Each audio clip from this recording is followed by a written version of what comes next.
Please can you expand on your statement in an earlier talk that the energetic shift is beyond the person? Are you saying that it happens on a much deeper level and then comes through the person experiencing it? Is there something we can do in terms of meditative practice to influence and accelerate this process?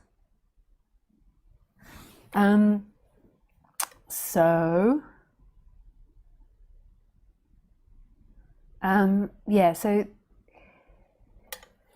this is a great question. So who you are is actually everything, and that everything is nothing. But that's way too complicated for us to put into words. So in Buddhism, they would say that who you are is emptiness, appearing as fullness, and fullness, which is emptiness.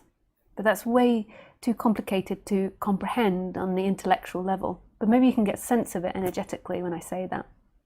So everything is this emptiness now.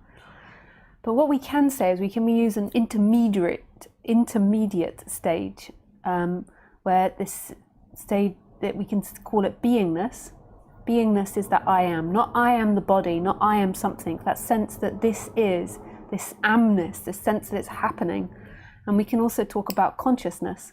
So these two fundamental elements, when you explore them, you'll actually find that they're not separate from everything. They're not separate from anything. They're not something that belongs inside the body. They're actually everywhere and everything. And they're nothing.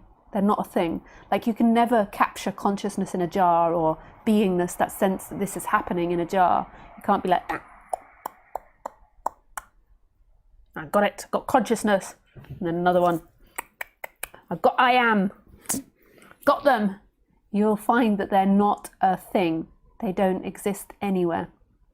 Now, some people argue that consciousness arises in the brain, and some people say it doesn't. It doesn't matter. We're just talking about your direct experience to point out this oneness, this wholeness that we are. And then eventually you can begin to let go of those concepts, and then it just becomes mystery. It's like everything is, and there is no separation in it.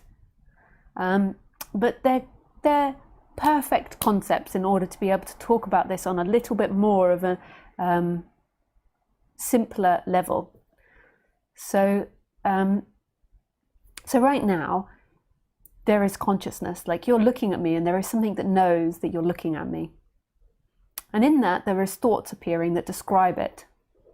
So there is this consciousness, so there's this instantaneous knowing, like it doesn't take any time for that consciousness to know this body, to know this sofa, to know the wall, to know the computer. It's not even named, it just is. Like you're not sitting there naming the computer, it just is. You could actually say it's mystery. In that level, in the recognition of consciousness, it's a mystery.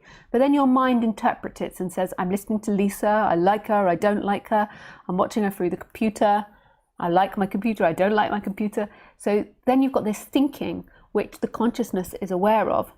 What happens in the human is there is an identification with the thinking, and it gives the feeling that that person is conscious and that person is alive, and that person has this sense of beingness as well, the sense that it's alive. So it's got consciousness and the sense that it's alive, and then it feels like that person looks out of the body, that person looks out and experiences life. Whereas actually the consciousness and that sense of beingness are prior to the person. They happen before the person. It's a lie that you on the human level are conscious. It sounds so abstract, but it's a lie that you are conscious. You are not conscious. You are not alive on the human level. The person, the personality structure is not experiencing, it's interpreting. The consciousness is behind that, registering that person. Like knows instantaneously.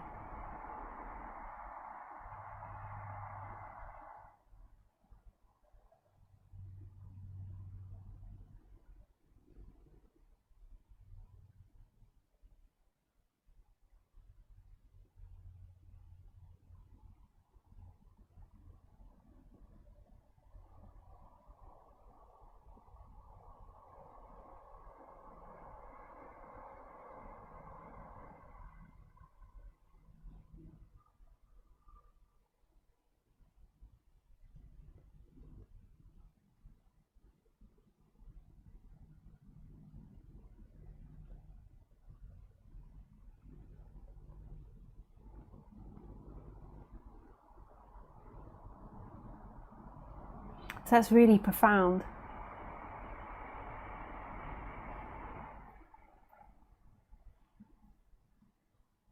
So actually it means that that consciousness and that beingness doesn't belong inside the body.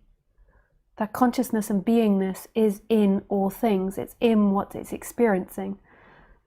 It might feel like it's behind, and then there's this person it's watching, and then it sort of shines out, but actually your recognition is in the sounds, it's in the appearances, it's in my face, it's in the computer.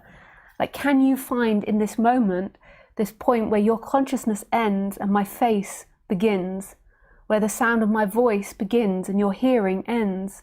Or is it all in the experiencing happening in one experience? Like one experience, not a divided experience.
So then the question is who is it that wakes up?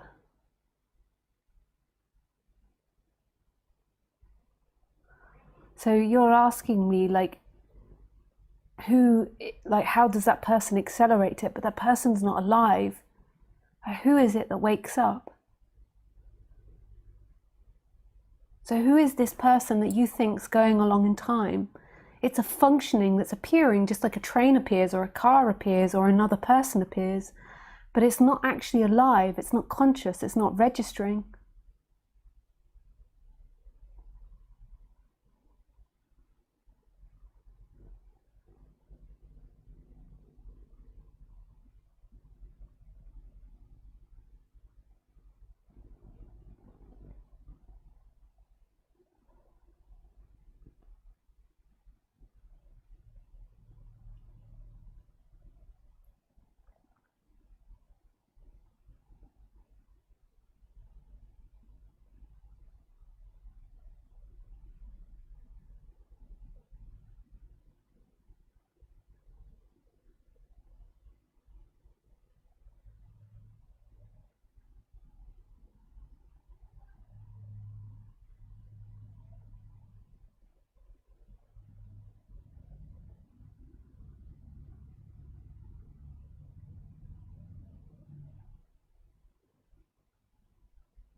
So who is it that could do an activity to arrive somewhere? Because who do you think is going to arrive? Who are you? Then if we zoom in into the personality structure, so then we look at the person, we can work on ways to settle the person down. When the person's deeply suffering and deeply contracted and deeply into itself, then it's really difficult to hear that you're everything, that you're bigger than that.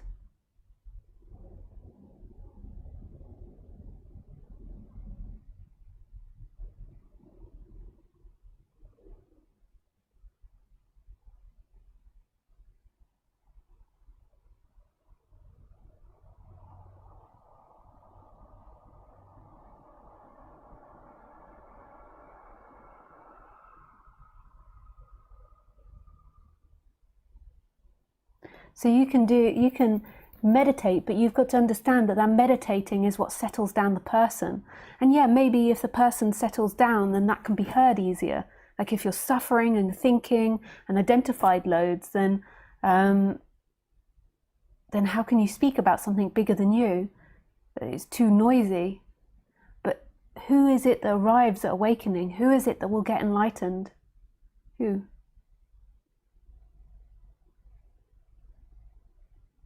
Who wants to get somewhere? Nice. Thanks for your question, Paul. Hi, Carmela. Hi, Thomas.